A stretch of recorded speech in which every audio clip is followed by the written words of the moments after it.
Dear chess friends, welcome to your Out of Chess channel and welcome to a spectacular game that I found on the official and beautiful computer chess rating list website, the popular CCRL. We have here the latest version of Stockfish, the powerful Stockfish 16, battling it out against another top engine Stormphrax in a beautiful Yusupov-Rubinstein system. The Yusupov-Rubinstein system I think you could use as your preparation with the white pieces. It's an interesting build-up. It's an interesting setup that you're playing in an early stage of the game. You're trying to occupy the e5 square and then build the attack around the square with progressive ideas on the king side. So if you are searching maybe for different opportunities with your play with the white pieces, I think the Yusupov-Rubinstein system is a perfect choice in my opinion. A very unpleasant system that black is facing. I had my issues also against the Yusupov-Rubinstein system, so you could use of course this beautiful gameplay by Stockfish as your cornerstone in your preparation in this types of positions. So let's see now the game. Put your seatbelts on. I guarantee you this is again a spectacular tactical game. With the white pieces, the fish opened with move d4. Stormphrax response was knight to f6. We have knight to f3, e6 e3. You see now the calm setup. We're not playing c4. We're not playing g3. We're not playing the most aggressive lines. Now with the move e3, we're building a nice build up here with move bishop to d3, b2, b3, bishop to b2, and then we're trying to build our attack around the square e5 and then get use of the diagonal of the light square bishop, which is I think very sometimes an unpleasant system to handle with the black pieces. So here Stormphrax played the move b6. We have bishop to d3, bishop to b7, king side castling, d5, b3. So you see still Stockfish is not playing the move c4, which is common of course in some structures of the queen's gambit decline. So Stockfish is waiting with this move, simply goes with the move b3, is of course trying to develop the dark square bishop, is simply relying first of all on the piece activity rather than to go aggressively in the center, rather than to expose itself here in the center of the board. Here we have bishop to d6 by Stormphrax, bishop to b2, king side castling, and now immediately the plan of the Yusupov-Rubinstein system. Here the fixation around the square e5, liberating also the diagonal for the queen. The queen can be included maybe later with queen to f3, queen to h3, so the queen becomes then very the most aggressive attacker on the king side. We have c5 by Stormphrax, so very common idea to simply battle for the center, simply also trying undermine here the attack by white around the square e5, trying of course to deflect the pawn from the defense of the knight on e5. And now comes already a certain theoretical novelty, a move that has not been played so far in chess history. Very progressive idea. Many times knight to d2 has been played, queen to e2, it was also choice, f4, also queen to f3, very often played. Also c4, going into a certain symmetry, has been played many times in chess history. But now Stockfish changes the direction of the attack of the Yusupov-Rubinstein system, plays now an interesting d takes c5.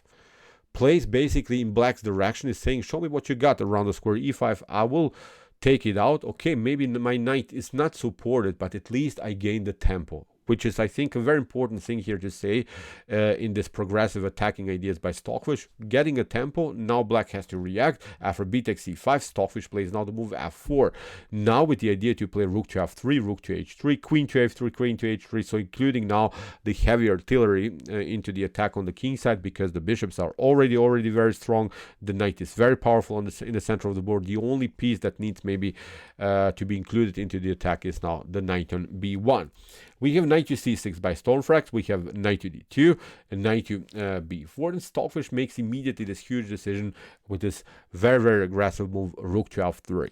This is a very common idea when you play the Yusupov-Rubinstein system. You're trying to get somehow this rook into the attack. Now the threats of course to play rook to g3 or rook to h3.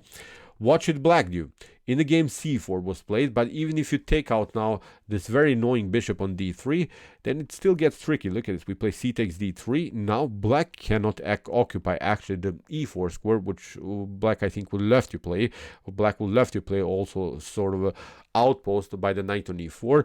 Even if you break and enter with move d4, then we still can pass through with e4, and nothing dramatically changed I think in black's position. It's nothing spectacular that you get. You can also here maybe try to attack with the a5, but then with rook to g3, things are getting very, very unpleasant. There are even some tactics, I don't know, liberating the diagonal, maybe queen to h5, rook takes g2, rook takes g7 and similar stuff. If the position clears for the large bishop, this could be also a messy position then for to handle for black. So after move rook to f3, here Stormphrax tried c4, because obviously you cannot play b takes c4, d takes c4 leads into complication, because black is getting an extra tempo against the rook, is also hitting the bishop, so it's not a good continuation for white. So after move c4, here that Stormphrax played, here many of us I think would retreat, but now Stockfish plays the move of this spectacular game. The move of the game is now the move bishop to h7, a different kind of a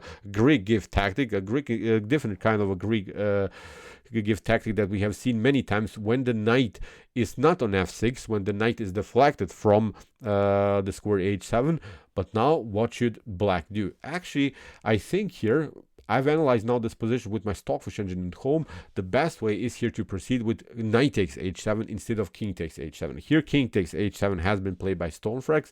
Knight takes h7 is of course then met with rook to h3, but now you can play a very important defensive move g6. This line I think leads into a forced drawish sequence after queen to g4, bishop to e5, bishop to e5, knight to c6, very important defensive move, and now basically white can even sacrifice the rook for the exchange in order to maybe create some kind of a bishop and queens attack here around the square h8. But now you see the importance of the move knight to c6. White black can simply pick up now the bishop on e5.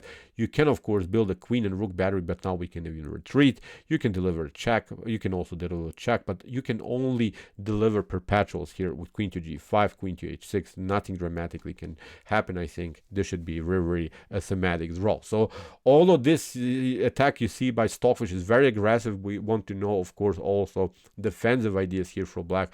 So in my opinion, this was the way to go. Knight to h7 was the must move now for the Stormphrax engine, but in the game king to h7 was played. Now Stockfish shows its mean plan. First of all, again rook to h3. It seems to me that in this line you see black is losing simply another tempo with the king. Now the queen comes into the game. We're trying of course to include the queen into the attack by playing queen to h4, then deliver checkmate. Knight to e8 was played by Stormphrax, trying to of course control the h4 square. If you play queen to h4, of course black will simply trade off the queens immediately. But now another problem here, knight to f3 by the fish. The fish is preparing now knight to g5, cutting off the activity by the queen against the h4 square, getting the queen into the game, and again deliver checkmate on the h file. Here Stormphrax got a little bit greedy. Got the fork against the rook and the queen, but now comes a beautiful move here by the fish, queen to f2, hitting simply here the knight on c2. What should you do? If you play here knight takes a1, this is not working because of this tactic that we have talked about. Knight to g5, simply cutting off the activity by the queen against the h4 square. We get our queen on h4, and there's nothing that can be done. You cannot defend this position anymore. You have to even sacrifice the queen for the knight. But now we play g6, not allowing the king to escape, queen to h4, and the game is over here for black. So that's why queen to f2 has to be met here by Stormphrax with the move knight to e3. Here we have queen to e3, we have d4 by Stormphrax, and now comes the most brilliant move of this game. Maybe you can pause the video and try to see now the winning idea here for white. White moves and wins the game. This move d4 is an aggressive attack against the queen. It seemed to me in the beginning that Stormphrax is defending because this bishop is suddenly coming into the game. This bishop is controlling the knight on e5. But what should now white do? What's now the winning idea? What would you do now in this particular position? Very nice chess puzzle. I think this game I'll use also for short because it's really epic how Stockfish attack now further in this position. Take your time. It's a little bit hard, but it's really devastating tactic. Okay, here Stockfish played the amazing knight to g6. If you pick up, of course, the queen here, then you get checkmated with rook to h8. You have to accept the challenge after knight to g6. F takes g6 was played, but now we have cleared the defense. Look at this. The pawn on e6 is now hanging. Queen to e6 comes with the tempo. A rook to f7 was played by Stormphrax. We have knight to g5. Now we have a beautiful attacking flow. In the game, queen to c7 controls, of course, the rook on f7. But now Stockfish plays another brilliant follow-up. Rook to Q2 H8, very beautiful tactical shot. King takes H8, Queen to H3, and a King to G8, Queen to H7 in this particular position. Stormphrax resigns. So what's the issue? Of course, black can escape maybe to F8, but now we play a beautiful Rook to E1. We're not allowing here the King to escape. Now there is always the threat of this checkmate on H8. You can maybe lock somehow this diagonal by playing the move bishop to E5, but now we control the escape route by the king with the bishop. We're playing bishop to A3. Again, we're not allowing the king to escape. You can just prolong the game, of course, by sacrificing more material, but now after a couple more moves, you get a beautiful checkmate with the move knight to H7. So, really great tactics here in this short game. Stockfish destroyed this top engine Stormphrax after 26 moves. In my opinion, this was defendable. You see, still these other top engines cannot calculate the positions like Stockfish can, but I think in the next couple of years we'll not see, I think, so many great games by Stockfish, because I think this other engines also will evolve. At least they'll not fall for this. At least they will defend this kind of position. Still, probably the Stockfish engine will be the strongest engine in the world. But I think in these short games, they will somehow defend this position. They'll find, I think, better moves than, for instance, this particular position. I think Stormphrax made this huge mistake with King to H7 instead of Knight to H7. So Stockfish used the moment, played this beautiful tactical sequence. But in my opinion, when I also used the engine at home, in my opinion, this was defendable here for black. But still, I think a beautiful game, especially this move knight to G6.